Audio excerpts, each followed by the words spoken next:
नमस्ते मेरे प्यारे बच्चों।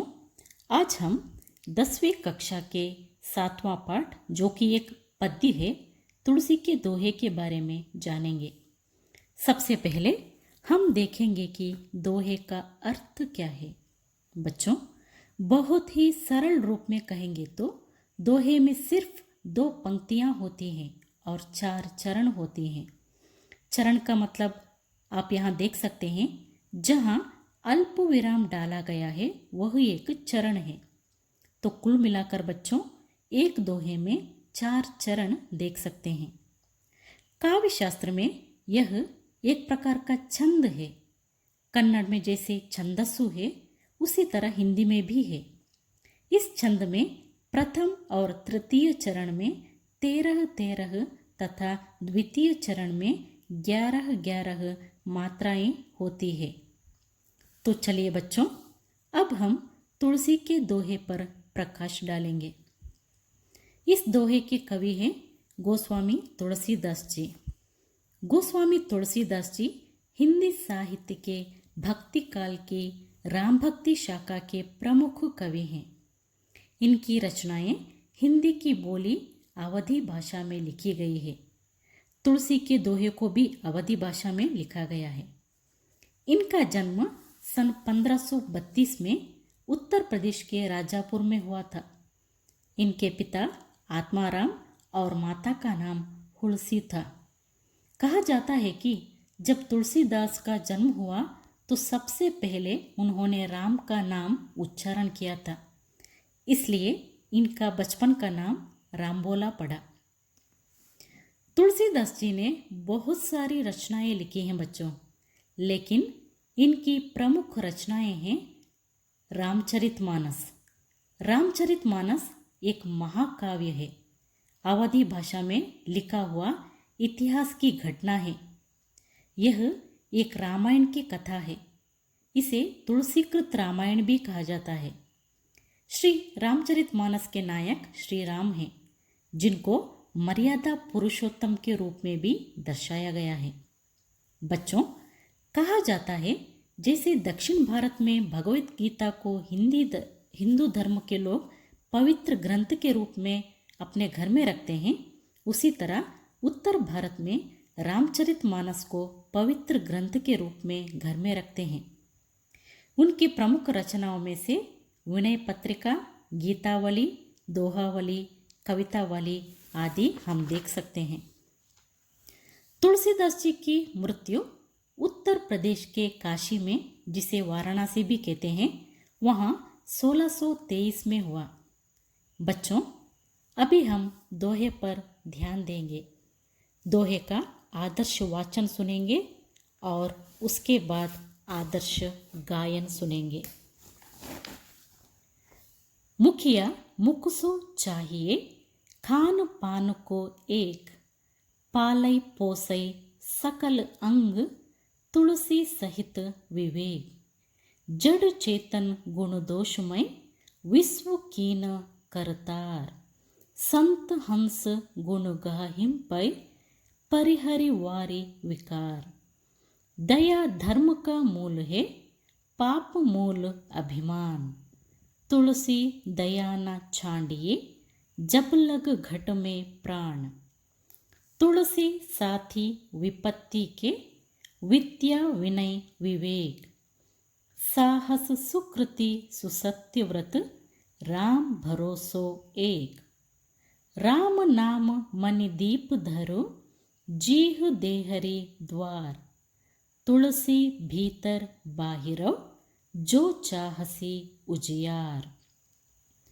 मुखिया मुख सो चाहिए, खान पान को एक, पालई पोसई सकल अंग, तुलसी सहित विवेक, तुलसी रे तुलसी सहित विवेक, जड़ चेतन गुण दोषमयी, विश्व कीन करतार, संत हंस गुण गाहिम पै, परिहरि वारि विकार, तुलसी रे परिहरि वारि विकार, दया धर्म का मूल है, पाप मूल अभिमान।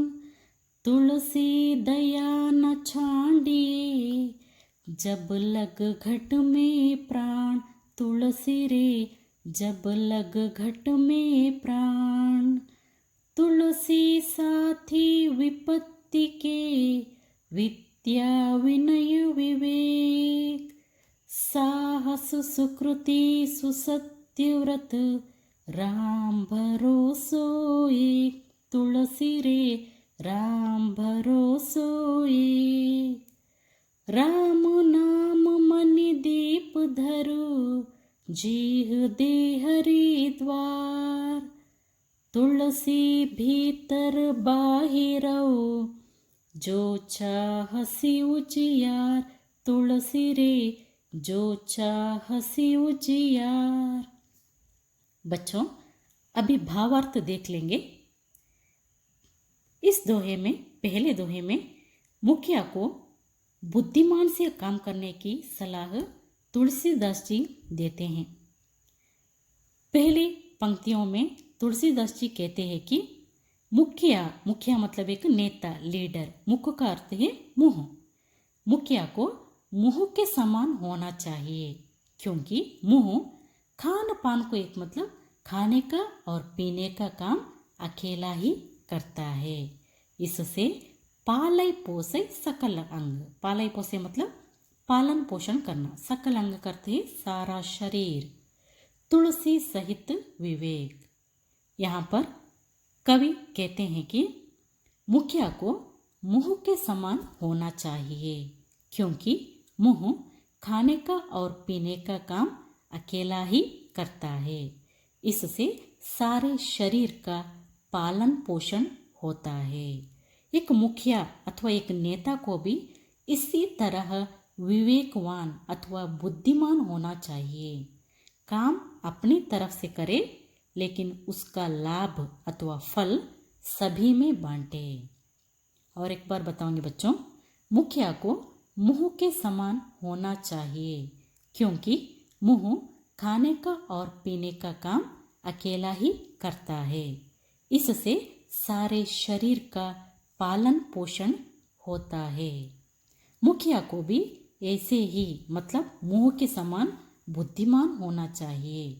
काम अपनी तरफ से करे, लेकिन उसमें आने वाला जो लाभ है उसे सभी में बांटे। बच्चों, अभी दूसरा दोहा है। दूसरे दोहे में संत के स्वभाव के बारे में बताया गया है। जड़ चेतन गुण दोषमय। जड़ का अर्थ है निर्जीव वस्तु, चेतन का अर्थ है सजीव वस्तु। गुण दोषमय मतलब अच्छा गुण भी रहता है, बुरा गुण भी रहता है। विश्व है। कीनह करतार, करतार का अर्थ है सृष्टिकर्ता। तो संत हंस, हंस मतलब एक पक्षी है, हंस। गुण गहिम पै, पै का अर्थ है दूध, और वारी का अर्थ है पानी। तो देखिए बच्चों, जड़ चेतन गुण दोषमय, विश्व केना करतार। भगवान ने इस संसार की सृष्टि करते समय जड़ और चेतन अथवा निर्जीव और सजीव वस्तुओं को मिलाकर बनाया है। इसमें गुण भी है और दोष भी है। उसी तरह संत लोग हंस के जैसे दूध रूपी अच्छे गुणों को अपनाकर पानी रूपी बुरे गुणों को छोड़ देना चाहिए।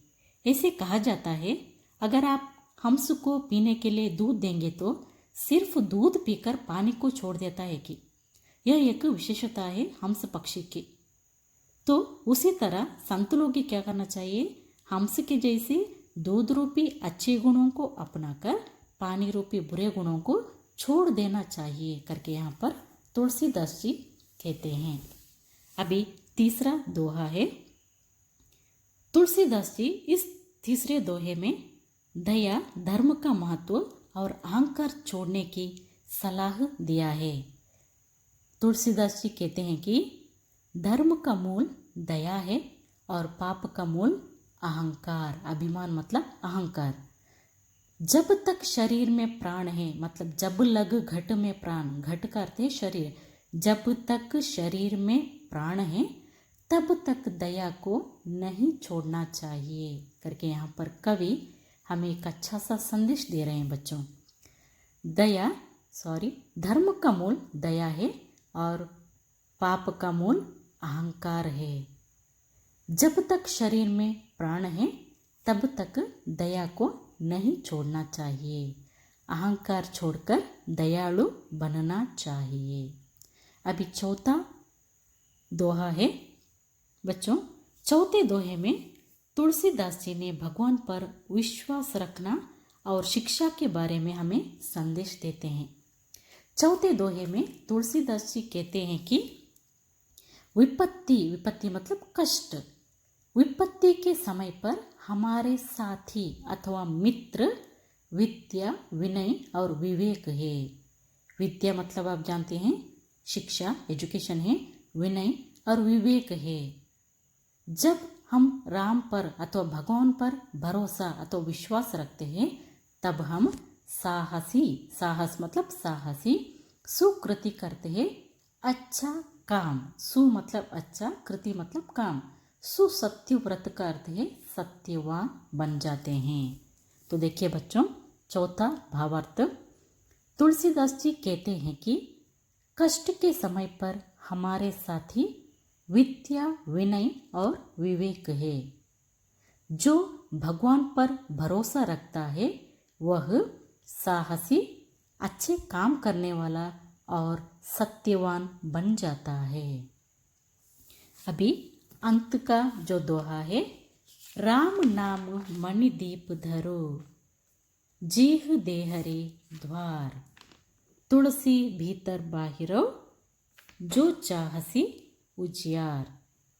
यहाँ पर तुलसीदास जी कहते हैं कि जिस तरह देहरी पर दीप रखने से, देहरी मतलब आप यहाँ पर देख सकते हैं देहरी होस्तिलु करके कहते कन्नड़ में, दीप रखने से अंदर और बाहर प्रकाश फैलता है, उसी तरह राम का नाम जपने से हमारे बाह्य और आंतरिक शुद्ध हो जाती है करके यहाँ पर कवि हमें कहते हैं।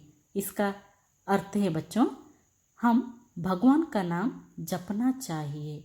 यही संदेश ये 5वें दोहे में हम देख सकते हैं। और एक बार बताऊंगी बच्चों, जिस तरह से देहरी पर दीप रखने से अथवा दिया रखने से अंदर और बाहर प्रकाश फैलता है अथवा रोशनी फैलती है, उसी तरह राम नाम जपने से अथवा भगवान का नाम जपने से हमारे आंतरिक और बाह्य शुद्ध हो जाती है अथवा पवित्र हो जाती हैं।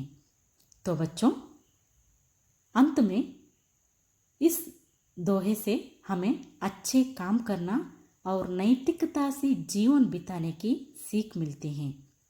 बच्चों, आज की कक्षा में हमने तुलसी के दोहे के बारे में विस्तार से ज्ञान प्राप्त की है। सभी को धन्यवाद।